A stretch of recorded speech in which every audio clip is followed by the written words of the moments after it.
ভাইয়ের কপালে দিলাম ফোঁটা, জমদুয়ারে পড়লো কাটা, কাটা যেন নড়ে না, ভাই যেন মরে না।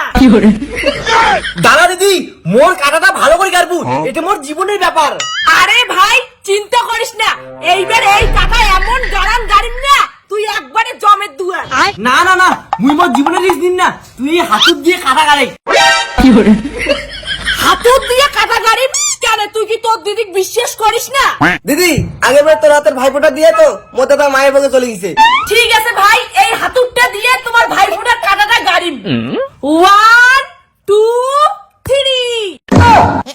দিদি, এই যে তুই কি করলু? কাটা দুই টুকরো হয়ে গেছে। দাদা, তোর কাটা ভাঙি গেল, মোর তো মনে হয় তুই বেশি দিন বাঁচবো না, তোর আয়ু শেষ। ভাই তোর কাটাটা মনে হয় নরম ছিল। ছোট ভাই, এইবার তোর নামে কাটা গাড়িম। না না দিদি, ভাইফোঁটা দেওয়ার দরকার নাই, মুই বাঁচি থাকি চাও। ভাইফোঁটা দিব না মানে? মোর কাটা ভাঙছে মুই কি একলাই মারিম? তোর ভাইফোঁটা দেওয়া হবে। ইস ভাই, তোমরা দেখুন দুইজনে মুখ বিশ্বাস করেন না। এইবার দেখ তুমি কত সুন্দর করে ভাই ফোঁটা দেখ। কিরে, তুই মুখ দেখে হাসিছিস, এবার তোর কাটা ভাঙবে। ভাইয়ের কপালে দিলাম ফোঁটা, ভাই দুইটা হলো আমার পথের কাটা। আমি প্রেম করতে গেলেই দেয় বাধা, তাই কাটা যেন নড়ে আর আমার রাস্তা থেকে এই দুইটাই যেন সারা জীবনের জন্য সরে। দিদি, তুই আরো এলে কথা কইস, আমার ভাইফোঁটা দিব না। ঠিক আছে, এত কষ্ট করে ভাই ফোঁটা দিলুম, মোর গিফটটা দাও। না, আগত খামো, তারপরে গিফট দিব। আমরা দেখিবার চাই তুই কি কি আনতেছিস। ঠিক আছে ঠিক আছে, ভালো মন্দ খুঁয়ে যদি গিফট না পাও না, তারপর দেখবেন দিদির আসল রূপ। চলো। A few moments later. দিদি, খালি ভাত, ভাইফোঁটা দিলে মুই খালি ভাত খাই না। প্রত্যেক বছর ভাই ফোঁটা তোমরা ভাল মন্দ খেয়ে মোক গিফট দেন না, এইবার খালি ভাতে খাও। দিদি, মুই খালি ভাত খাম না, মোর মশম লাগবে, মশম বটে। দেখো, খাইলে খাও, না খাইলে বাড়ি চলে যাও, মোর মাথা গরম করেন না। ইস ভাই, কেন যে 2 লাখ টাকা খরচ করে দিদির জন্য গিফট নিলাম, বলুন না দিদি খালি ভাতে খাওয়াবে। আরে ভাই ফোঁটার দিদির জন্য আইফোন আনছেন, আগত করবেন তো, তোমার জন্য মাংস রেডি।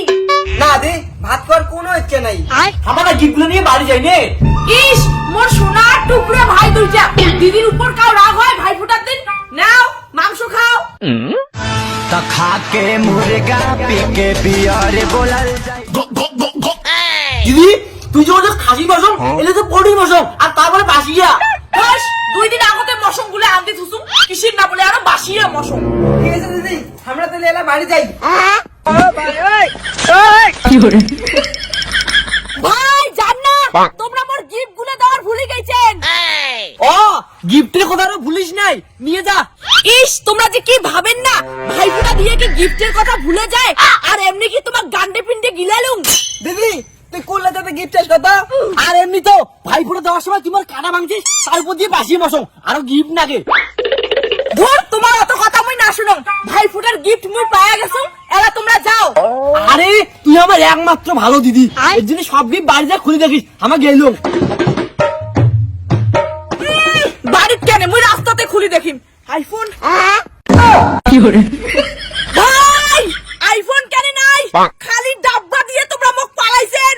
পালা দিদির হাত থেকে বাড়ির ছেলে।